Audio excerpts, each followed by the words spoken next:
प्रत्येकटी मनुष्यर जीवन रे किछि ना किछि स्वप्न तो थाए आउ सही स्वप्न को साकार करने मनुष्यटी तार आप्राण उद्यम जारी रखि थाए। बेले बेले आमे से स्वप्न को साकार करि पारि थाए तो केबे केबे से स्वप्न को आमे साकार करि पारि न थाए। तेबे जे स्वप्न को साकार करबा पई हेले केवल आप्राण उद्यम चेष्टा जारी रखिबा को होइते ताहा नुहे।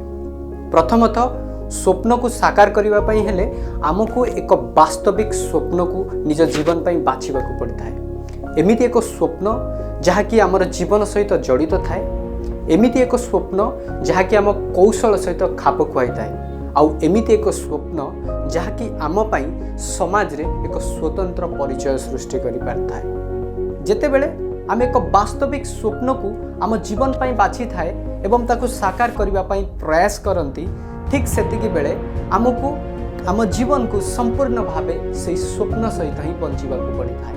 आमर प्रतिटी कार्य से स्वप्न सहित आधारित होता है एवं आमर प्रतिटी इच्छा शक्ति रे से स्वप्नटी प्रतिफलित होता है। जेतेबेले आमे आमर स्वप्न को साकार कर दे थाउ, पुनर्बार एक नूतन स्वप्न एक नूतन रूप रे आम जीवन रे जन्म लेता है।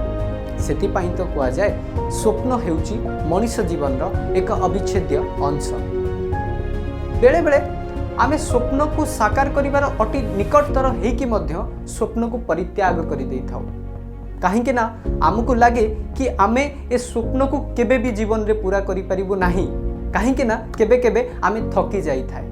आ ठीक आमर एही चिंताधारा आमको स्वप्न ठारू बहुत दूर को नहीं जाई थाए। तेबे जदि आपण माने एक सुंदर जीवन गढ़िबा पई चाहउचंती तो जदि सुंदर जीवन गढ़िबार अछि एक नूतन स्वप्न एवं एक वास्तविक स्वप्न सहित आमको जीवन रे आगु को बढ़िबा पई हेबो। स्वप्न एमिति एक शब्द जहाँ कि मनुष्य को जीवन बंचिबार राह जोगाए। स्वप्न जहाँ कि मनुष्य को किछि नुआ करिवार इच्छा शक्ति प्रदान करे। केबे केबे सही स्वप्न रे मनुष्य तार अतीत को खोजे तो केबे पुनी सही स्वप्न रे मनुष्य तार भविष्य को देखे। केबे केबे सही स्वप्न रे मनुष्य तार प्रेम को खोजे तो केबे केबे सही स्वप्न रे मनुष्य तार वास्तवता को देखे। तो आपण माने भी जीवन रे केबे स्वप्न देखिबा बंद करिवे नाही, काहेकि ना सही स्वप्न दिने ना दिने आपण को एक सुंदर मनुष्य करी गढ़ी तोड़े। स्वप्न मनुष्य जीवन रो एक अविच्छेद्य अंश।